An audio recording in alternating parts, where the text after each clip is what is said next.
नमस्कार दोस्तों, मैं अमर कुमार आपको स्वागत करता हूँ अपने YouTube चैनल एग्जाम 24 पे।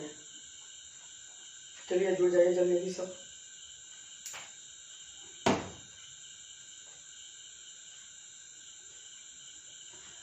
और आज जो है 10th का हिंदी का काव्यखंड का पहला चैप्टर जो है, हिंदी का काव्यखंड का पहला चैप्टर का जो आता है गुरु नानक, उनका परिचय बताने वाले, उनका परिचय, उनका जो कि काव्य है, कविता है, उसके बारे में बताते जा रहे हैं।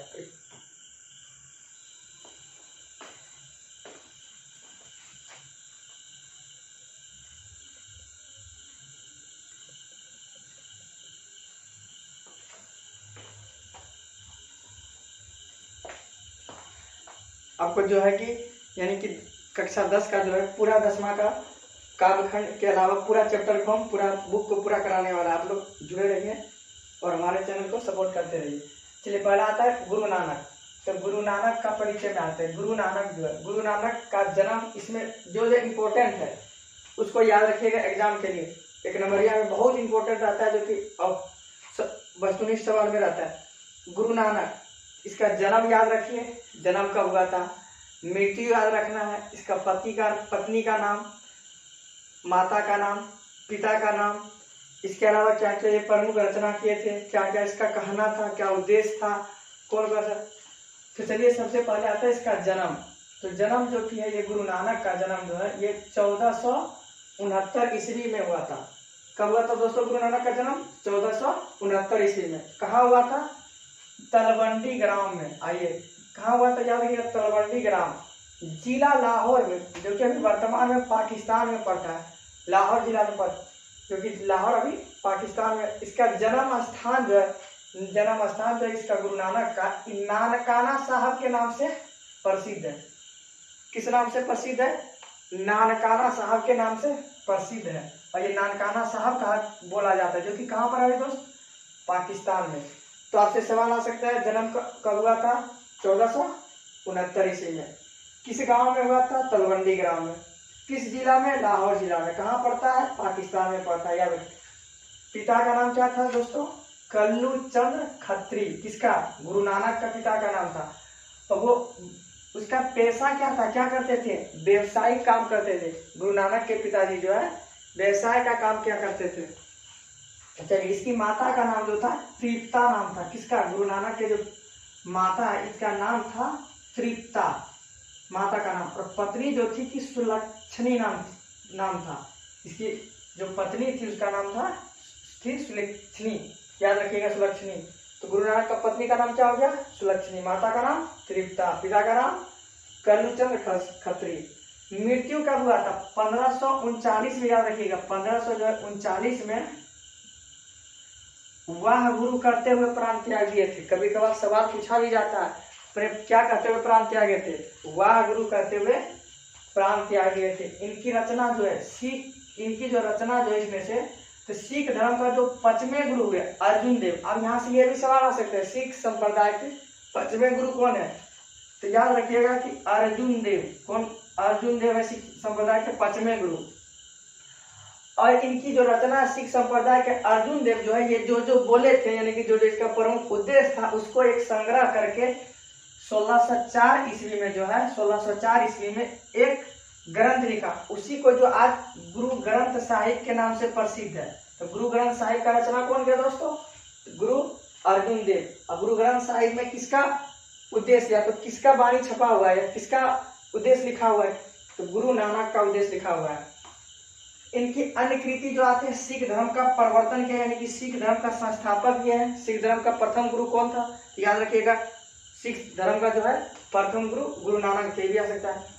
हिंदी के जो है कि हिंदी में ब्रज भाषा, हिंदी में जो है ब्रज भाषा और खड़ी बोली, ये दोनों को याद रखिएगा। ब्रज भाषा और खड़ी बोली में जितना भी लिखे, जो इनका पढ़िएगा अभी, राम नाम विख्यात एक जनवा इसका चैप्टर नाम है, तो वह ब्रज भाषा और खड़ी बोली में। और इसका जो निर्गुण एवं ईश्वर के उपासक थे, ये निर्गुण एवं ईश्वर के उपासक थे, यानी निर्गुण धारा गाते थे और ईश्वर को मानते थे, ईश्वर के उपासक थे। और इसकी जो कवि थे, भक्ति धारा के प्रमुख कवि थे। किस धारा के? आ गया, भक्ति धारा के प्रमुख कवि थे, भक्ति धारा के मानते थे। और ये जो है वर्ण श्रम यानी कि जाति व्यवस्था और कर्मकांड इसका विरोध किया था। कर्मकांड मतलब कि झूठ मूठ का जो कि कर्मकांड किया जाता है। जैसे कि मान लीजिए कि झूठ किसी को आता कुछ नहीं है और जो कि झूठ में ही कोई साधु बन रहे, कोई ये बन रहे, कोई वो बन रहे। इसी तरह कर्मकांड और जाति व्यवस्था जो वर्ण व्यवस्था इसका विरोध किए थे। ये जो यात्रा है मक्का मदीना तक यात्रा किए थे कौन? गुरु नानक जो है मक्का मदीना तक यात्रा किए थे। चलिए और आगे अब इसका जो चैप्टर है राम नाम बिनु बिरथे जग जन्मा उसको पढ़ते हैं। इसका परिचय इतना ही था, इतना पढ़ लिए आप, इतना याद रख लिए, नोट्स लिख लीजिए, इसका नोट्स बना लीजिए। इससे बाहर एक भी एग्जाम में जाने वाला नहीं है, याद रखिए।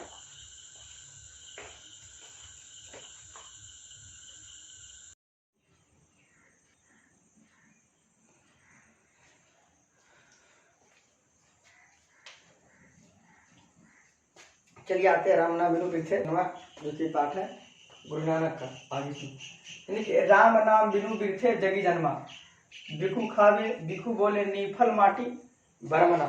इसका मतलब होता है कि राम नाम के बिना जो है, राम नाम के बिना हम विष खाते हैं और विष ही बोलते हैं। राम नाम के दोस्तों, राम नाम के बिना हम लोग जो है विष खाते हैं और विष ही बोलते हैं।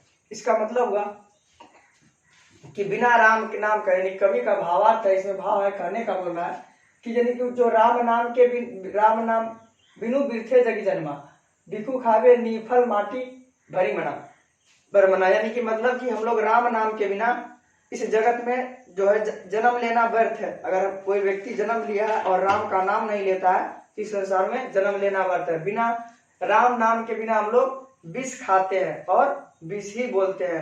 हमारा खाना जहर के समान है, यानी कि हमारा वो खाना जहर के समान है। यानी कि कोई खाना खा रहे हैं जबकि अगर हम राम का नाम नहीं ले रहे, वो खाना जो है हमारा भोजन जो है व्यर्थ के समान होता है। हमारी जो वाणी होता है विष के समान होता है।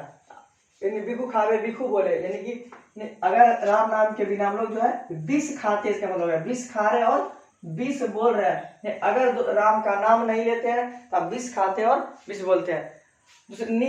बिनु नावे नीफल माटी भरमना।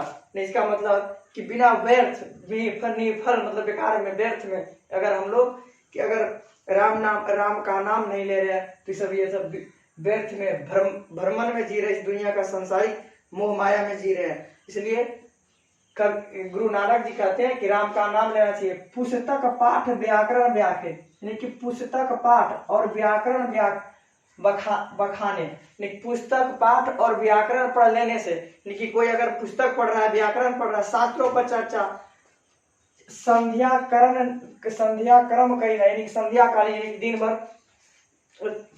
शाम तक यानी कि उपासना जो करते हैं, संध्या कालीन पूजा करते हैं, उसके लिए यानी कि अगर हम पुस्तक पर शास्त्र पर चर्चा करते हैं, संध्या कालीन उपासना करते हैं मोक्ष की प्राप्ति, पुस्तक पाठ व्याकरण व्याख्या, यानी कि पुस्तक पढ़ने से, व्याकरण पाठ बोलने से, भाखने से, बोलने से, संध्या कालीन उपासना करने से, निफल करने से नहीं मुक्ति मिलने वाला है। तो मुक्ति किससे मिलने वाला है? राम नाम का पाठ जप करने से, राम का नाम लेने से, गुरु नानक के अनुसार राम नाम लेने से। बिनु गुरु सब मुक्ति कहाँ, गुरु के बिना इस गुरु बिना मुक्ति कहाँ, प्राणी राम नाम बिनु उर्जी मरे। यानी कि बिना गुरु का मुक्ति नहीं है। गुरु का मतलब भगवान जो राम है उनके बिना गुरु का मुक्ति का, यानी बिना गुरु का मुक्ति नहीं है। बिना गुरु का जो है मुक्ति नहीं है, बिना गुरु का इस संसार में मुक्ति नहीं मिलने वाला है। प्राणी राम नाम बिनु उर्जी मरे, वह प्राणी राम नाम बिनु उर्जी मरे। इसका मतलब हो रहा है कि वह प्राणी जो दोस्तों जो कि राम का नाम नहीं लेता है, कभी बोल रहा है कि जो राम का नाम नहीं लेते वो प्राणी इस संसार में उलझ कर मर जाएंगे। बिना प्राणी अगर राम का नाम नहीं लेते हैं तो वो बिना गुरु का मुक्ति नहीं मिलने वाला है। प्राणी के राम के नाम के बिना उलझ मरे। दंड इसमें आता है, दंड कमंडल सीख सुथा धोती तीरथ गमनु अति भ्रमण करे। इसका मतलब होता है कि दंड कमंडल सीख सुथा, यानी कि डंडा और कमंडल, देखते हैं साधु जो बनते हैं छोटा सा डंडा ले लिया, डिप्टा ले लिए, यानी कि दंड कमंडल, कमंडल ले लिए, सीख सुथा यानी कि शिखा बढ़ा लिए, शिखा मतलब शिखा सब लोग जानते हैं, चोटी बढ़ा लिए, शिखा सूत, धोती, तीर्थ यात्रा पर चल दिए। नहीं बोला चलो हम तीर्थ यात्रा पर जा रहे हैं, लेकिन राम का नाम नहीं ले रहे हैं। यानी कि बिना दंड कमंडल धारण करने से, शिखा बढ़ाने से, धोती पहनने से, तीर्थ यात्रा पर गमन करने से, भ्रमण करने से मुक्ति मिलने वाला नहीं है। किससे मिलने वाला है मुक्ति? राम नाम का लेने से, राम का नाम लेने से, राम का जप करने से मुक्ति मिलने वाला है। दोस्तों, राम नाम बिनु शांति ना आवे, बिना राम नाम के बिना शांति नहीं मिलने वाला है। अगर राम का नाम नहीं लेते तो इस संसार में आपको शांति नहीं मिलना। जपी हरि हरि नाम सुपरिपारे, लेकिन जो हरि का नाम जपते हैं, जो हरि का नाम, उसका भगवान जो उसका नैया को जो है पार लगाते हैं, उसको संसार से मुक्ति दिलाते हैं हर चीज से। यानी कि जो राम का नाम ले रहे हैं, हरि नाम ले रहे हैं, वही संसार में जटा मुकुट तन भस्म लगाए, लेकिन जटा को बढ़ा लेने से, बड़ा बड़ा जटा बढ़ा लिए, सर पे मुकुट धारण कर लिए, शरीर में भस्म लगा लिए, तन भस्म लगाए, भस्म लगा लिए, वसन छोड़िए यानी कपड़ा त्याग दिए, नंगा वस्त्र को त्याग दिए, वस्त्र नहीं पहनना है। तन नगन भया यानी कि शरीर से तन पूरा नंगा हो गए, शरीर से नग्न कर लिए, उससे भी मुक्ति मिलने वाला नहीं है। ना तो जटा मुकुट धारण करने से, ना तन में भस्म लगाने से, वसन कपड़ा छोड़ देने से भी, नग्न हो जाने से भी नहीं मिलने है। जीते जी जिया जत तत, यानी कि जीते जी आप जब तक जिए, जहां तहां, जत तत थल महियल तत्र तत्र तू सरब जिया, जहां मन किया जहां जिया, जहां मन की जहां मन किया जहां घुमा, जहां नम किया, लेकिन क्या नहीं किए? गुरु प्रसादी अखिल जन हरि, अखिल कोई हरि रस नाम जले जो पिया, कि मुक्ति उसी को मिलने वाला जो हरि का नाम लिया, जो सगत जो राम का जप किया, जो राम का नाम मिला, उसी से मुक्ति मिलने वाला है। चलिए इसको एक बार फिर से रिपीट करें, यानी कि राम नाम बिना, राम इस संसार में किसके उलझ के मरते हैं? राम नाम के।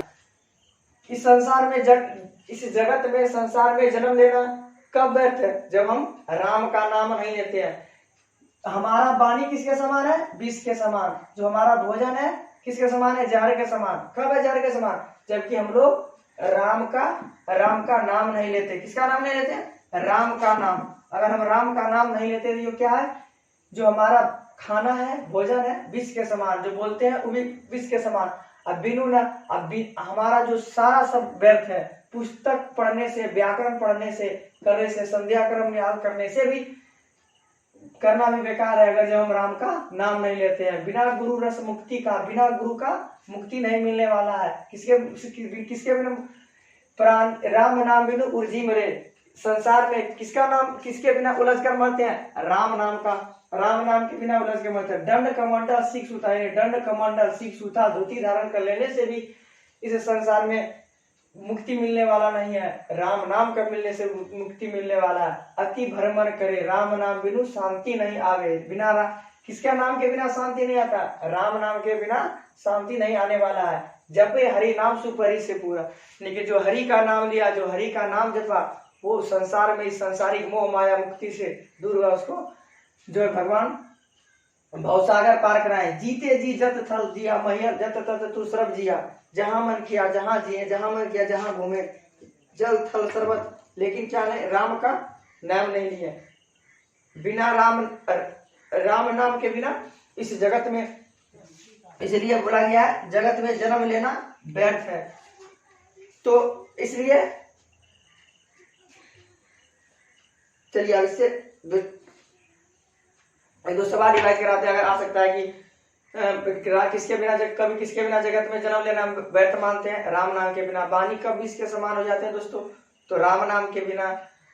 विष कब हमारे विष जहर के समान हो जाते हैं, विष के समान हो जाते हैं वाणी?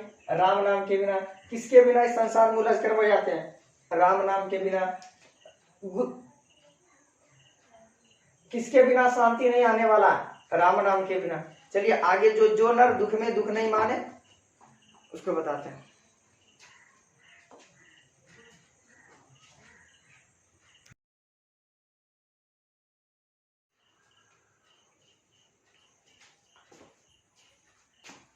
चलिए गुरु नानक का यही दूसरा पाठ है।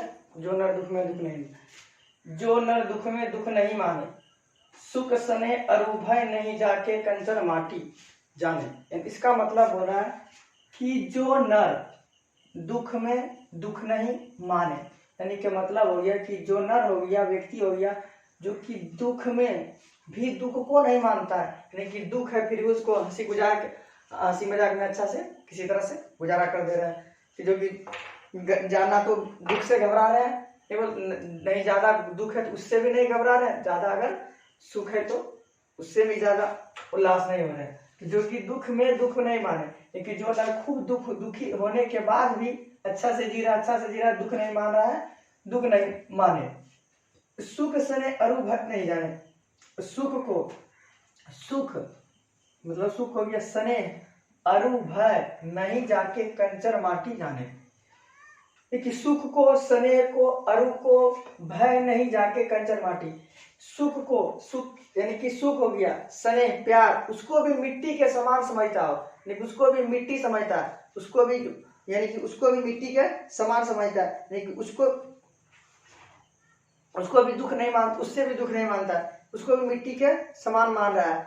अगर जो मिट्टी समझता है यानी उसमें भी यानी कि अगर सुख दुख, सुख को भी सुख हो गया, सने हो गया, अरु हो गया, भय हो गया, नहीं कंचन माटी यानी सोना को भी मिट्टी समझे ना, सुख सने ने ना तो सुख से ज्यादा अगर सुख है तो सुख को भी सुख नहीं समझता हो, और सने को भी सने नहीं समझता हो, और अरु भय यानी कि भय और खुशी को भी ज्यादा नहीं समझता हो, और नहीं जाके उसको भी नहीं जानता, कंचन माटी जाने, कंचन मतलब सोना, स्वर्ण यानी कि स्वर्ण, इसको भी मिट्टी के समान समझता हो, इसको भी जो है मिट्टी समझता, यानी कि कंचन इसको भी मिट्टी समझता, नहीं निंदा नहीं स्तुति जाके लोभ मोह अभिमान, जिस व्यक्ति के शरीर में ना तो किसी के लिए निंदा हो, ना किसी के लिए स्तुति हो, ना तो किसी का निंदा करता हो, ना तो किसी का बड़ाई करता हो, ना तो किसी का चमचागिरी करता हो, कहने मतलब कि ना तो कहीं निंदा करता हो, ना किसी का स्तुति करता हो, ना तो किसी का ज्यादातर आओ भगत यानी कि ना तो ज्यादा उसका 50% यानी उसका ज्यादा सपोर्ट, ना तो निंदा करता हो किसी का, ना तो नहीं स्तुति, जाके लोभ मोह यानी ना तो उसको लोभ है, ना तो मोह है, और अभिमान तो बिल्कुल ही नहीं है, हर्ष शोक ते रहे नियारो नहीं मान अपमान, यानी हर्ष को सुख को भी दुख समझता हो, सुख को भी दुख के समान, ते रहे नियार उसके भी एक ही समान नियार, एक ही समान समझता हो, लोभ मोह अभिमान और उससे भी बहुत दूर, यानी कि उसको भी हर्ष शोक इसको भी पूरा समझता हो, नहीं मान अपमान, मान अपमान भी नहीं समझता हो, यानी कि कोई बहुत सारा आता समझता हमारा मान हो गया, अपमान हो गया, ना तो सम्मान को भी सम्मान समझता हो, ना तो अपमान से भी ना घबराता हो, यानी सम्मान से भी ना घबराता हो, यानी कि और आशा मनसा सकत त्यागी, यानी आशा को भी त्याग, आशा मन में जो आशा है, सकत त्यागी, जगत दे रहे निराशा, जगत में आशा मन से, सकत त्याग जग में रहे निराशा, यह जग में काम क्रोध यानी इस प्रकार का काम क्रोध जही बरसे नहीं ते ही घट ब्राह्मण निवासा, यानी कि काम क्रोध लोभ मोह लाभ हानि इस टाइप के जो कि जोड़ा सा होता है, काम क्रोध यानी कि ना तो काम के लिए क्रोध के लिए जब ही बरसे नहीं ते ही घट ब्रह्म निवास, उसी के घट में उसी के शरीर में ब्रह्म का निवास होता है, किसके शरीर में ब्रह्म का निवास होता है, लेकिन जो लोभ को, मोह को, माया को, मान को, अपमान, सुख दुख सबको, हर्ष शोक, उसी के शरीर में ब्रह्म का निवास होता है। गुरु कृपा जेहि नर पे किन्हीं जुगति पिछानी, नानक लील भयो गोविंद सो जो पानी संग पानी, यानी कहने का मतलब है कि इसी गुरु की कृपा से ही इन सारे यदि लोभ मोह मान अभिमान, मान अपमान, आशा निराशा जो सब है, सब किसी कृपा से हम लोग समझ, तो गुरु के कृपा से, तो गुरु के कृपा से ही इन्हीं की जुगती पहचानी, यानी कि सबको जो पहचान रहे हैं, सबको पहचान मिला गुरु के कृपा से, किसके कृपा से, तो गुरु की कृपा से, इन्हीं सबके आप पृथक नहीं देख सके किन्हीं जुगताई नानक लीन भयो गोविंद सो जब पानी संग पानी। जिस प्रकार से पानी में एक पानी यानी नदी का पानी लाइए, कुआं का पानी मिलाइए, दोनों को मिलाने के बाद जिस प्रकार से नदी या तो कुआं का पानी को आप नहीं पहचान सकते कि नदी का पानी है कि कुआं का पानी है, उसी प्रकार से गुरु नानक जो है गोविंद में लीन हो गए, भक्ति में इस प्रकार लीन हो गए कि गोविंद लीन भयो पानी संग पानी। गुरु नानक किस में लीन हो गए? गोविंद में लीन हो गए, भगवान का भजन में लीन हो गए। इस प्रकार से पानी को दो जगह के पानी को दो कुआं का या तो नदी का पानी, समुद्र का पानी या तालाब का पानी को पानी से को मिलाने के बाद पहचाना नहीं जा सकता कि ये इसका पानी है इसका पानी। उसी प्रकार से हमारे गुरु नानक जी गोविंद में लीन हो गए।